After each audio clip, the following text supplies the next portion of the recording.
إنه لقرآن كريم في كتاب مكنون لا يمسه إلا المطهرون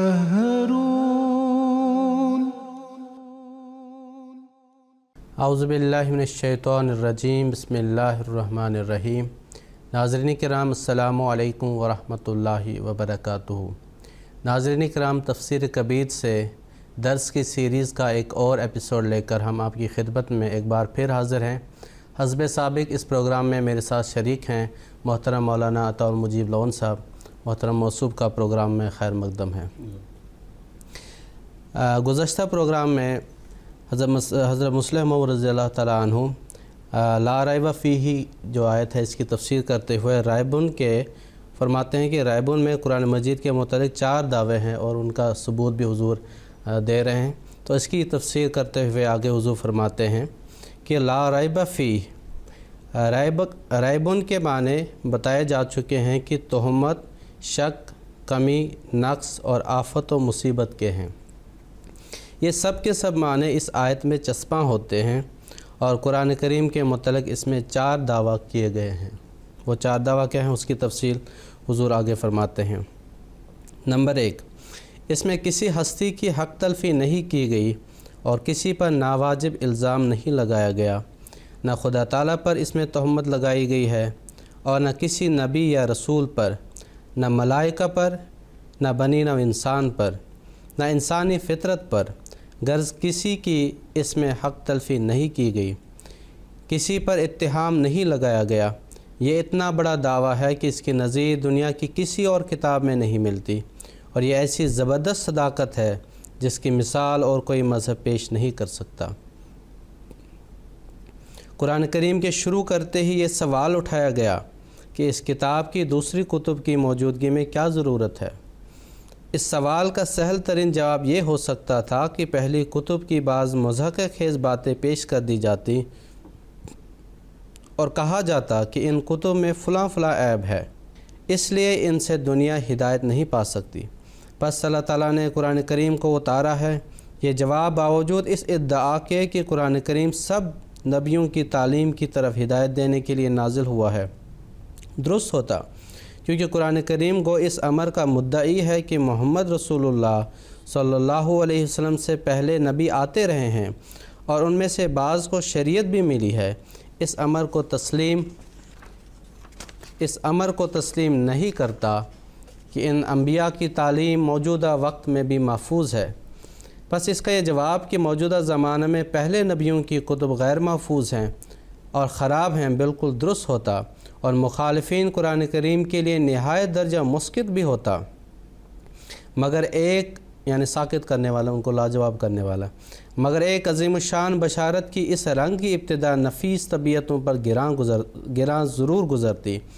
کیونکہ گو پہلی کتب کی غلطیوں پر مطلع کرنا قرآن کریم کے ضروری فرائض میں سے ہے، مگر ابتدا میں ہی اس مضمون کو چھیڑ دینا نہ تو ایک غیر معمولی شان کی کتاب کے شایان تھا اور نہ اس سے اس کی عظمت و شوکت کا اظہار ہو سکتا تھا، جو اس مضمون سے ظاہر ہوتی ہے کہ ہم کسی فرد یا ہستی کو اس کے مقام سے نہیں گراتے، بلکہ سب کے سب مناسب مقام و درجہ کو تسلیم کرتے ہیں۔ اس دعویٰ سے قرآن کریم نے ابتدا ہی میں اپنے دعویٰ کے ثبوت کے لیے کسی قدر مشکلات پیدا کر لی ہیں۔ اعتراض کرنا آسان ہوتا ہے اور اعتراضوں پر ہی مختلف مذاہب کے مدعی اپنی تبلیغ کی بنیاد رکھتے ہیں، لیکن قرآن کریم ابتدا ہی سے اس طرح کرتا ہے کہ اپنی ضرورت کے ثبوت کے لیے پہلے مذاہب کے نقائص کو پیش نہیں کرتا، بلکہ یہ کہتا ہے کہ میرا الکتاب یعنی کامل کتاب ہونے کا دعویٰ اس امر پر مبنی نہیں کہ دوسری کتب میں نقص ہیں اور مجھ میں نہیں ہے، دوسروں کے مقابل میں نسبتی کمال کو اپنے سچا ہونے کی دلیل نہیں دیتا،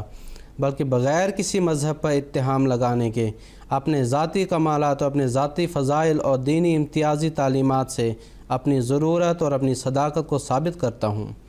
یہ مقام کیسا شاندار ہے اور پھر ساتھ ہی کیسا مشکل بھی، مگر قرآن کریم اسی کو اختیار کرتے ہوئے اپنی صداقت کو کامیاب طور پر ثابت کرتا ہے۔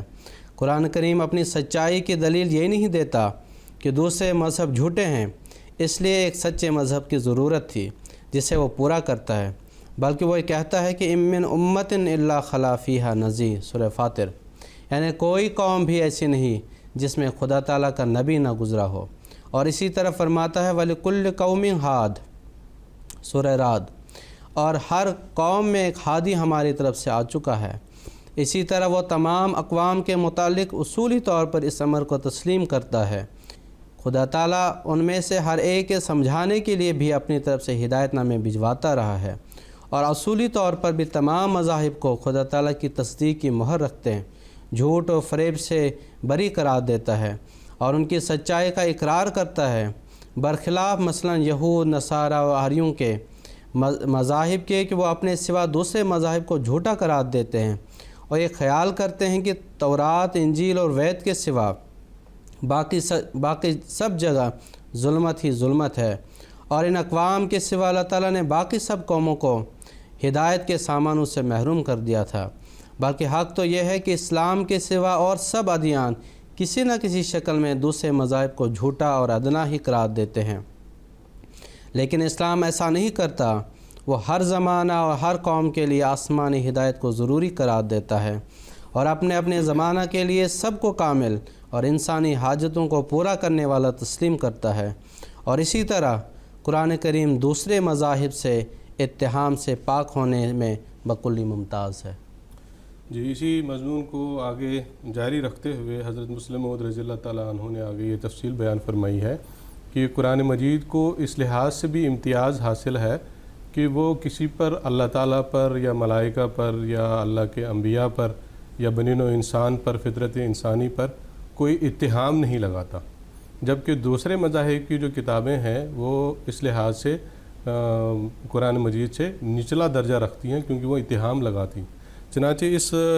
مضمون کو جاری رکھتے ہوئے حضور فرماتے ہیں آگے، اگر تفصیلات کو دیکھا جائے تو اس میں بھی قرآن کریم کو اتہام سے پاک ہونے میں دوسرے مذاہب کے مقابل پر ایک امتیاز حاصل ہے۔ سب سے ضروری وجود مذہب کے لحاظ سے اللہ تعالیٰ کا ہے، وہ تمام مذاہب کا مرکزی نقطہ ہے۔ بظاہر یہ نہیں خیال کیا جا سکتا کہ اللہ تعالیٰ کی ذات پر کسی مذہب نے کوئی اتہام لگایا ہوگا، لیکن ذرا سے تأمل سے معلوم ہو سکتا ہے کہ یہ ناقابل فہم غلطی بھی انسان کر چکا ہے اور خوب پیٹ بھر کر چکا ہے۔ حضور فرماتے ہیں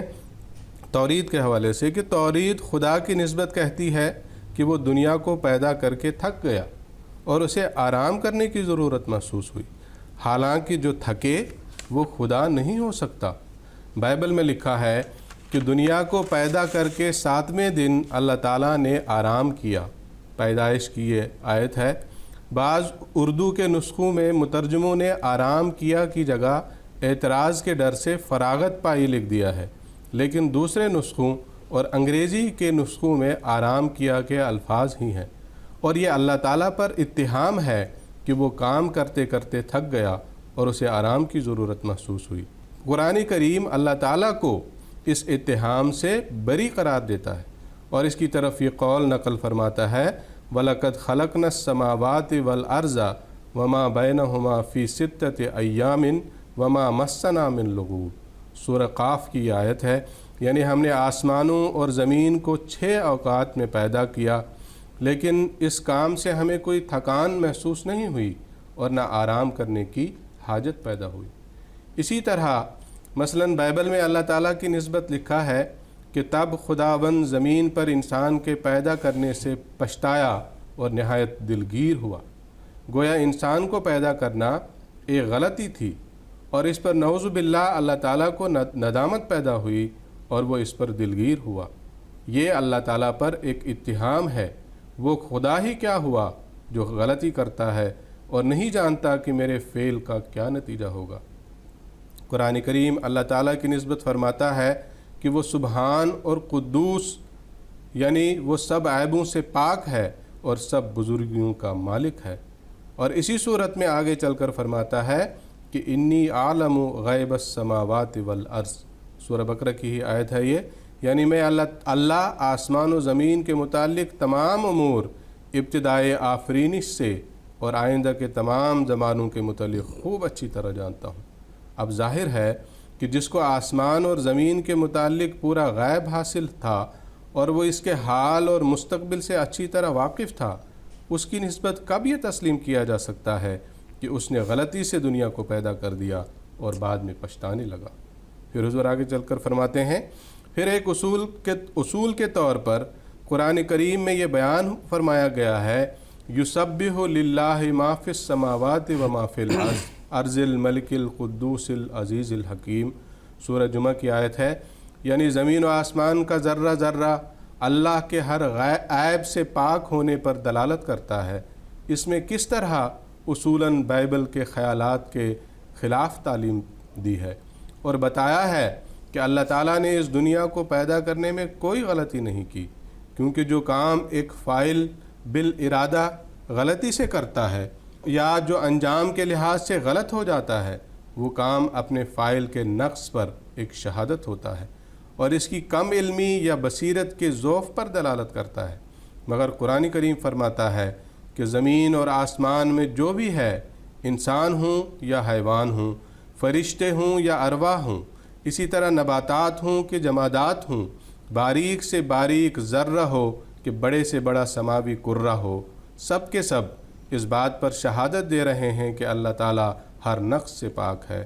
اور اس نے زمین و آسمان کے پیدا کرنے میں کوئی غلطی نہیں کی، بلکہ آیت کا مضمون اس بات کو بھی پیش کر رہا ہے کہ مومن ہوں یا کافر،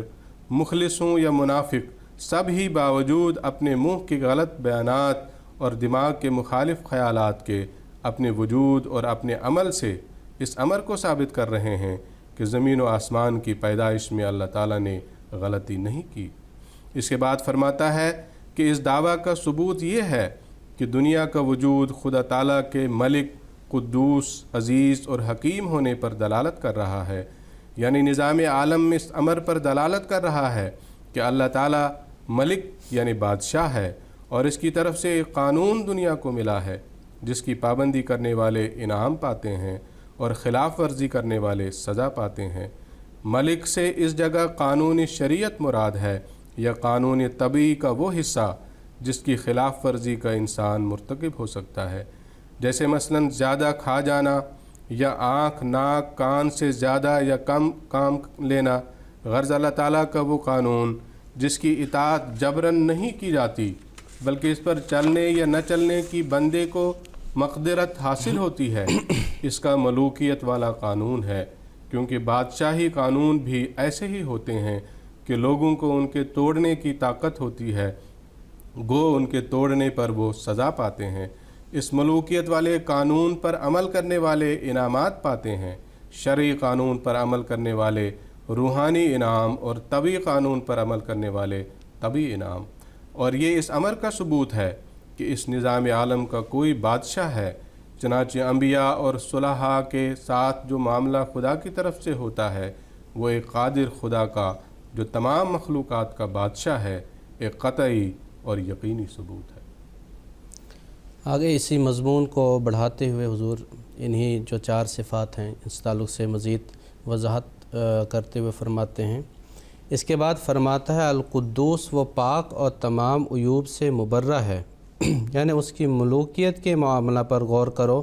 تو تم کو معلوم ہوگا کہ اس کا معاملہ دنیاوی بادشاہوں اور سلطنتوں کا سا نہیں ہے کہ ان کے حکام اور بادشاہ اپنی حکومت کے قیام کے لیے ہر قسم کے اعمال کو جائز سمجھتے ہیں، بلکہ اس کی صفت ملوکیت اس طرح ظاہر ہوتی ہے کہ اس سے اس کی قدوسیت ثابت ہوتی ہے۔ مثلا یہ کہ اس کی طرف سے جو لوگ اس کے قانون کو جاری کرنے کے لیے مبعوث ہوتے ہیں وہ اعلیٰ اخلاق سے متصف ہوتے ہیں، اور جس قدر کوئی اس کا قرب حاصل کرتا ہے اسی قدر بنی نوع انسان کا ہمدرد ہوتا ہے۔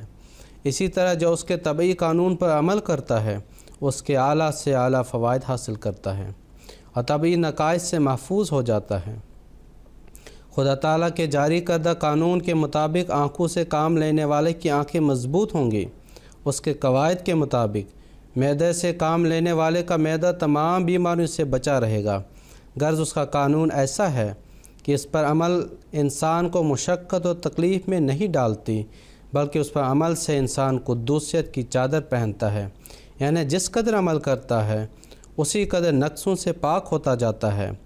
شرعی قانون پر عمل کرنے سے روحانی طہارت ملتی ہے اور طبعی قانون پر عمل کرنے سے جسمانی طہارت اور قوت حاصل ہوتی ہے۔ پھر فرماتا ہے کہ وہ عزیز بھی ہے، یعنی اگر مخلوقات پر نگاہ ڈالو تو اس قانون کے علاوہ جو ملوکیت کے قانون کے مشابہ ہے اور جس پر عمل کرنے یا نہ کرنے پر انسان کو مغفرت حاصل ہے، اس کا ایک اور قانون بھی ہے جس کی خلاف ورزی کوئی نہیں کر سکتا، جسے قانون فطرت کہنا چاہیے۔ یہ قانون بھی دو قسم کا ہوتا ہے، روحانی بھی اور جسمانی بھی۔ روحانی قانون تو وہ ہے جسے دین الفطرت کہتے ہیں، جس میں تمام اخلاقی جذبات شامل اور جو ہر مومن و کافر میں پایا جاتا ہے، اور جو آخر ہر اس شخص کی ہدایت کا موجب ہوتا ہے جو سچے دل سے دین اور مذہب کو سمجھنا چاہتا ہے۔ اس قانون سے بچنا انسانی طاقت سے باہر ہے۔ مثلا رحم اور شکر گزاری کے جذبات ہیں، ہر شخص میں پائے جاتے ہیں۔ ظالم سے ظالم میں بھی یہ جذبات پائے جاتے ہیں، کوئی انسان ان کے اثر سے بچ نہیں سکتا۔ ایک ڈاکو جو ہزاروں قتل کر کے ندامت محسوس نہیں کرتا، اپنے بچے کی بیماری پر چیخے مار کر رونے لگتا ہے۔ اسی طرح بسا اوقات دیکھا جاتا ہے کہ ڈاکو اور چور بھی ان لوگوں کو نقصان نہیں پہنچاتے جنہوں نے ان سے کبھی حسن سلوک کیا ہو۔ غرض بطور جذبہ فطرت کے یہ مادے ہر انسان میں موجود ہیں، گو بد استعمالی کی وجہ سے بعض لوگ ان کا استعمال بہت محدود کرتے ہیں۔ جسمانی نظام میں یہ قانون ان طبعی خواص پر مشتمل ہے جن کے ماتحت تمام نظام عالم چل رہا ہے۔ ایک دہریہ خدا تعالیٰ کو منہ سے گالیاں دے لیتا ہے، لیکن اس کے اس قانون کی نافرمانی نہیں کر سکتا جو صفت عزیز کے ماتحت ظاہر ہوتا ہے۔ مثلا خدا تعالیٰ نے اس کی زبان کو چکھنے کے لیے بنایا ہے، اس میں طاقت نہیں کہ زبان سے دیکھنے کا کام لے سکے۔ باوجود مذہب میں بغاوت کرنے کے وہ اس کے قانون کی بلا چوں و چرا پابندی کرتا ہے۔ اسی طرح جو شخص خواص سے اشیاء اللہ تعالیٰ نے پیدا کیے ہیں وہ اسی صورت میں ظاہر ہوتے ہیں کہ جس صورت میں خدا تعالیٰ نے ان کو پیدا کیا ہے۔ اس قانون کے خلاف وہ نہیں جا سکتے۔ بے شک خواص سے اشیاء میں بھی تغیرات ہوتے ہیں، مگر وہ تغیرات بھی دوسرے طبعی قانونوں کے مطابق ہی ہوتے ہیں۔ خلاصہ یہ کہ اس دنیا میں قانون صفت عزیز کے ماتحت جاری ہے اور جس سے خدا تعالیٰ کے غلبہ اور قدرت کا اظہار ہوتا ہے۔ ملوکی قانون کی طرح اس کی خلاف ورزی نہیں ہو سکتی، اور یہ قانون ایک عزیز ہستی پر دلالت کرتا ہے۔ پھر فرمایا کہ شاید کسی کو اعتراض ہو کہ زبردستی اور جبر سے کام لینا تو اچھا کام نہیں، تو اس کا یہ جواب دیا کہ نہ ہر امر میں قدرت دینا اچھا ہے اور نہ ہر امر میں جبر جائز ہے۔ قدرت اپنی جگہ ہے اور جبر اپنی جگہ جائز ہے، اور یہ دونوں امر حکمت کے ماتحت برتے جائیں تبھی نتائج اچھے نکلتے ہیں۔ اگر قانونی قدرت نہ بنایا جاتا تو تمام علمی ترقی انسان کی محدود ہو جاتی، کیونکہ کیمیا اور فزکس اور بائیولوجی اور زیولوجی وغیرہ تمام علوم کی بنیاد ہی غیر متبدل قوانین یعنی جو تبدیل نہیں ہوتے ہیں اور خواص پر ہے۔ اگر آگ کبھی جلاتی اور کبھی پیاس بجھاتی اور پانی کبھی سرد کرتا اور کبھی آگ لگاتا تو کارخانہ عالم ہی درہم برہم ہو جاتا۔ غرض قانون قدرت ہو یا قانون فطرت ہو، ان کا غیر متبدل ہونا زبردست حکمتوں کے ماتحت ہے اور بلا وجہ اور بے فائدہ نہیں ہے۔ آگے حضور رضی اللہ تعالیٰ عنہ نے اسی سورہ جمعہ کی آیت میں جو یہ 4 صفات کا ذکر ہوا ہے انہی کا خلاصہ پیش کرتے ہوئے آگے مزید اس مضمون کو جاری رکھا ہے۔ حضور فرماتے ہیں خلاصہ یہ کہ اس آیت میں، یعنی یہی آیت جو سورہ جمعہ کی آیت ابھی تفسیر کے بیچ آئی، کہ اس آیت میں آسمان و زمین کی پیدائش کو خدا تعالیٰ کی 4 صفات الملک، القدوس، العزیز اور الحکیم کا ظاہر کرنے والا بتایا گیا ہے، اور یہ ظاہر ہے کہ جو فعل الہی ان 4 صفات کا اور خصوصاً حکمت الہی کا ظاہر کرنے والا ہو، اس پر نادم ہونے یا پچھتانے کا سوال ہی پیدا نہیں ہوتا۔ معمولی سے معمولی شخص بھی اچھے کام پر پچھتایا نہیں کرتا۔ قرآن کریم میں اللہ تعالیٰ نے خاص اسی مضمون کو لے کر بھی وضاحت سے اس کی تردید کی ہے۔ فرماتا ہے یعنی آسمان اور زمین اور جو کچھ ان کے درمیان ہے، ہم نے اس کو یوں ہی بے سوچے سمجھے پیدا نہیں کیا، یہ ہمارا کام کوئی کھیل نہیں بلکہ حکمت اور حق کے ساتھ اس کی پیدائش ہوئی ہے۔ اس مضمون کی تائید میں فرماتا ہے خلق اللہ السماوات والارض بالحق، سورہ العنکبوت کی آیت ہے، یعنی اللہ تعالیٰ نے آسمانوں اور زمین کو ایک نہایت پختہ اور اٹل قانون کے ماتحت بنایا ہے۔ مزید حضور فرماتے ہیں آگے، اللہ تعالیٰ کے متعلق سب سے بڑا اتہام شرک کا ہے۔ قرآن کریم سب کا سب اسی اتہام کے رد کے دلائل سے بھرا ہوا ہے۔ خدا تعالیٰ کے شریک کئی قسم کے تجویز کیے گئے ہیں۔ بعض نے 2 خدا تجویز کیے ہیں، ایک نور کا اور ایک ظلمت کا خدا۔ بعض نے 3 خدا تجویز کیے ہیں، باپ، بیٹا اور روح القدس۔ بعض نے خدا تعالیٰ کے لیے بیویاں تجویز کی ہیں۔ بعض نے یہ تجویز کیا ہے کہ اس نے بعض ہستیوں کو پیدا کر کے اپنی صفات ان میں بانٹ دی ہیں اور مختلف صفات کے ظہور کے لیے مختلف دیوتا مقرر کر دیے ہیں۔ بعض نے یہ کہا ہے کہ خدا تعالیٰ بندوں میں سے بعض کو چن کر اپنے اختیارات کل یا بعض ان کو سونپ دیتا ہے۔ بعض تمام بڑے مظاہر قدرت کو خدا تعالیٰ کی صفات کا بالارادہ ظاہر کرنے والا قرار دیتے ہیں، اور بعض لوگ مضر اشیاء اور خوف دلانے والے جانوروں کو دیوتا تجویز کرتے ہیں۔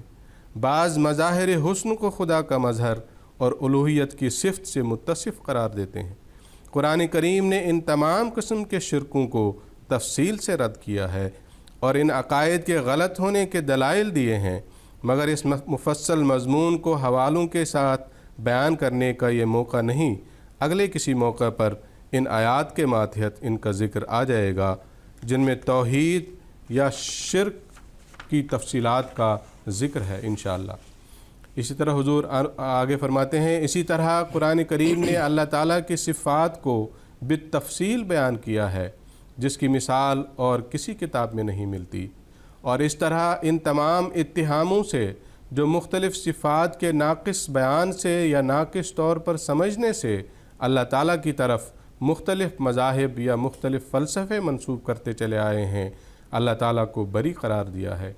غرض قرآن کریم کے پڑھنے سے معلوم ہوتا ہے کہ اللہ تعالیٰ کی شان اور اس کے درجہ کو مد نظر رکھتے ہوئے جن امور کو اس کی طرف منسوب کرنے سے اس کی کسر شان ہوتی ہے، ان کو اس کی طرف منسوب کرنے سے قرآن کریم نے اجتناب کیا ہے، بلکہ ان کا بادلیل رد کیا ہے، اور جن امور سے اس کی وہ شان جو ایک معبود اور کامل الصفات خدا تعالیٰ میں ہونی چاہیے ظاہر ہوتی ہے، ان امور کو اس کی طرف منسوب کیا ہے اور نہایت بسط اور عمدگی سے ان کا ذکر کیا ہے۔ مزید آگے پھر حضور رضی اللہ تعالیٰ عنہ یہاں تک تو اللہ تعالیٰ پر جو اتہامات لگائے جاتے ہیں مختلف مذاہب کی طرف سے، ان کا ذکر تھا۔ آگے پھر ملائکہ کا ذکر کرتے ہوئے حضور فرماتے ہیں کہ ملائکہ پر بھی اتہامات لگائے جاتے ہیں، ان کی طرف نقائص اور عیوب منسوب کیے جاتے ہیں۔ حضور فرماتے ہیں اللہ تعالیٰ کے بعد کارخانہ قدرت کے چلانے والی ابتدائی علتوں میں ملائکہ کا وجود ہے۔ ملائکہ کو بھی قرآن کریم نے تمام نقائص اور عیوب سے جو ان کی ذات کی طرف منسوب کیے جاتے ہیں پاک قرار دیا ہے۔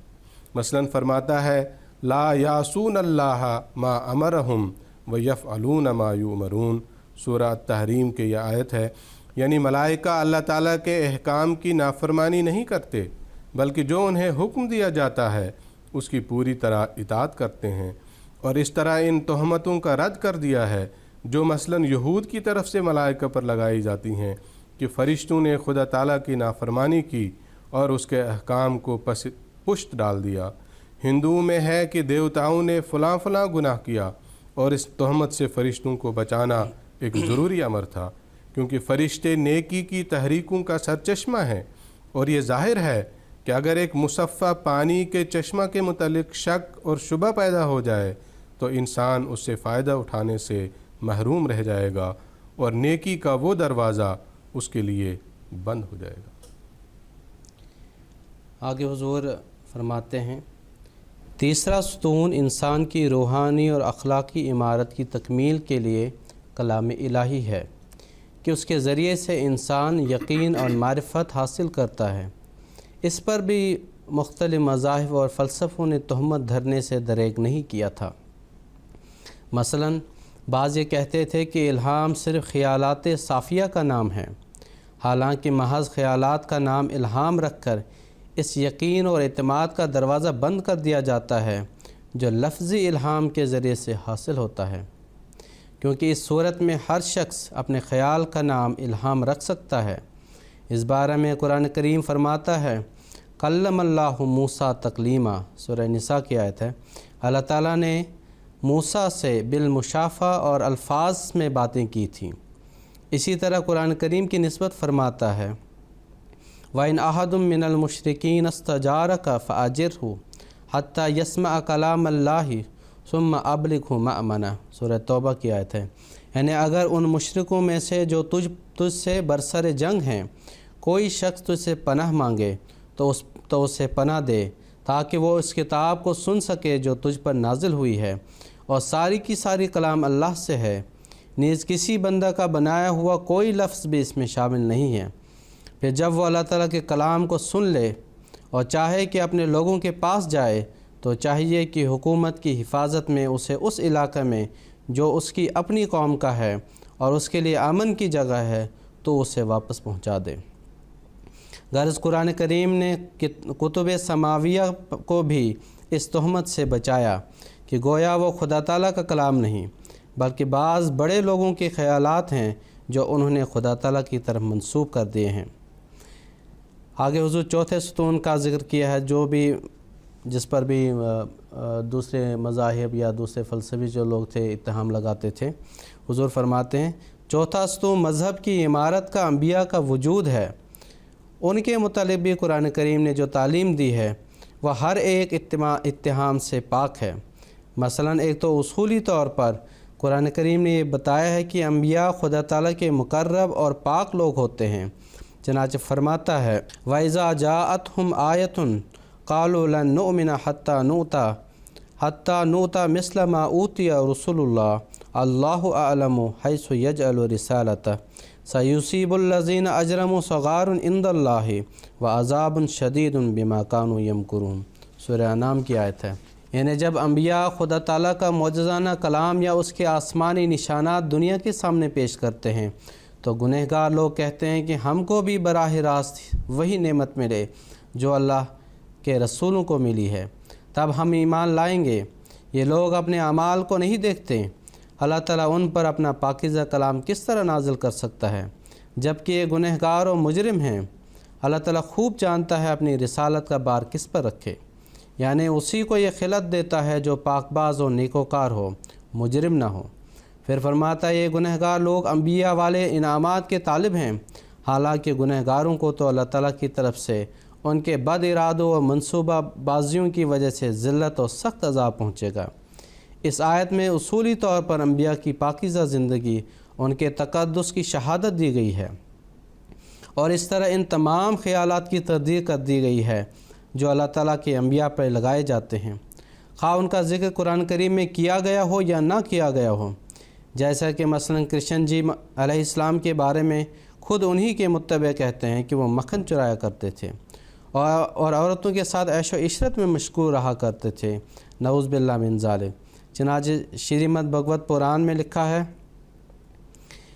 کہ بیٹا 9 لاکھ گائیں میرے یہاں دودھ دینے والی ہیں، یعنی شری کرشن جی کی والدہ ان کو کہتی ہیں بیٹا 9 لاکھ گائیں میرے یہاں دودھ دینے والی ہیں، جتنا دودھ ماکھن چاہے کھایا اور لٹایا کرو، دوسروں کے گھروں میں ماکھن کھانے اور چرانے مت جایا کرو۔ اسی طرح برہم ورت پران میں لکھا ہے دن کے چھپنے پر اکروش جی اپنے گھر چلے گئے اور کرشن جی بھی کسی کے گھر چلے گئے۔ نند اور بلدیو سمیت کرشن جی گوبند بھکت کے ہاں ٹھہرے۔ بھکت نے سب کا ستکار یعنی عزت کیا۔ جب سب پلنگوں پر سو گئے اور مسمات کبجا بھی سو گئی، تب کرشن جی بھی کبجا کے گھر گئے۔ وہاں پر جا کر کبجا کو پلنگ پر سوئی ہوئی دیکھا۔ کرشن جی نے داسیوں یعنی لونڈیوں کو نہیں جگایا، صرف کبجا کو جگایا۔ اس سے کرشن جی نے کہا اے سندری نیند کو چھوڑ کر مجھ کو شنگار دان یعنی داد و عیش دے دے۔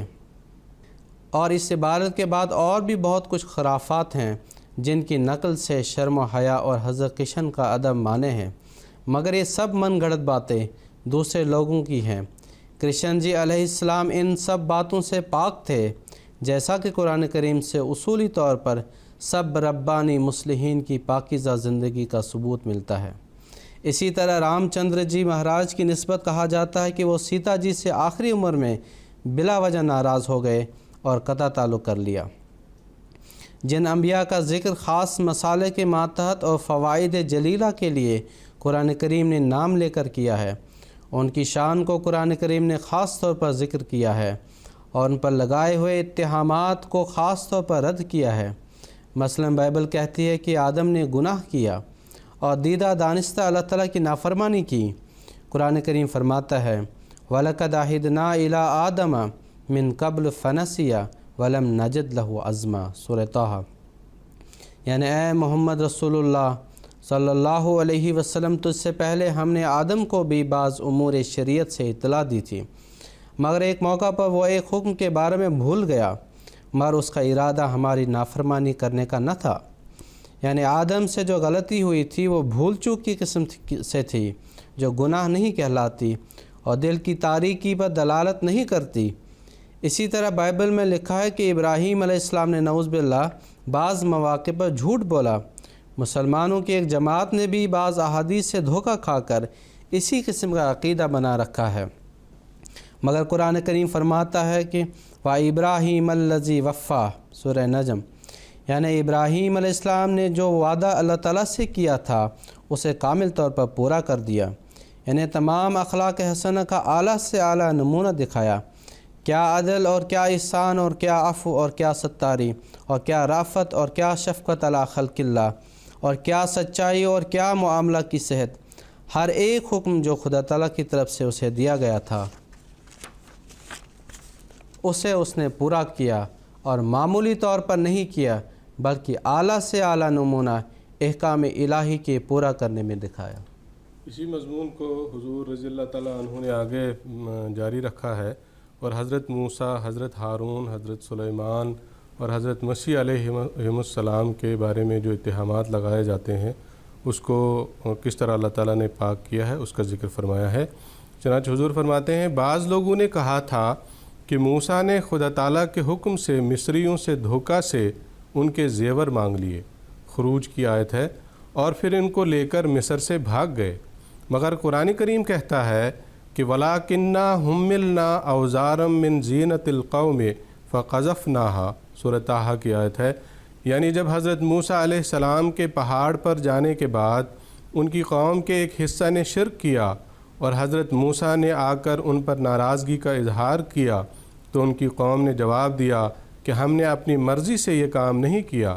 بلکہ سامری کے ورغلانے سے کیا، اور بات یوں ہوئی ہے کہ مصری قوم کے زیورات جو ہمیں زبردستی دے دیے گئے تھے ہم انہیں اپنے پاس رکھنا نہیں چاہتے تھے، سامری کے کہنے پر ہم نے وہ زیورات اسے دے دیے۔ اس عبارت سے ظاہر ہے کہ موسیٰ علیہ السلام کے مشورے سے تو الگ رہا، بنی اسرائیل نے خود اپنے ارادہ سے بھی مصریوں کو دھوکہ دینا نہ چاہا تھا، بلکہ مصریوں نے خود ہی عذابوں سے گھبرا کر بنی اسرائیل کو اپنے زیورات دیے تھے تاکہ کسی طرح وہ چلے جائیں اور ان سے مصریوں کا پیچھا چھوٹے، اور یہ کہ ان زیورات کو اپنے پاس رکھنے کی بنی اسرائیل کو بالکل کوئی خواہش نہ تھی۔ پھر حضور فرماتے ہیں تورات میں کہا گیا تھا کہ موسیٰ کا ہاتھ معجزہ کی وجہ سے مبروس ہو گیا تھا، خروج کی آیت ہے، حالانکہ خود تورات ہی مبروس کو ناپاک قرار دیتی ہے اور برس ایک گھناؤنی مرض ہے، مگر قرآن کریم فرماتا ہے تخرج بیضاء من غیر سوء، سورہ طٰہٰ، یعنی ہاتھ کے سفید ہونے کا معجزہ کسی بیماری سے مشابہ نہ ہوگا بلکہ معجزانہ رنگ میں ہاتھ میں چمک پیدا ہوگی۔ پھر حضور حضرت ہارون کا ذکر کرتے ہوئے فرماتے ہیں تورات میں کہا گیا تھا کہ ہارون نے نعوذ باللہ من ذالک بنی اسرائیل کو بچھڑا بنا کر دیا اور شرک کی راہ پر چلایا، لیکن قرآن کریم فرماتا ہے کہ وَلَقَدْ قَالَ لَهُمْ هَارُونُ مِن قَبْلُ يَا قَوْمِ إِنَّمَا فُتِنْتُمْ بِهِ وَإِنَّ رَبَّكُمُ الرَّحْمَنُ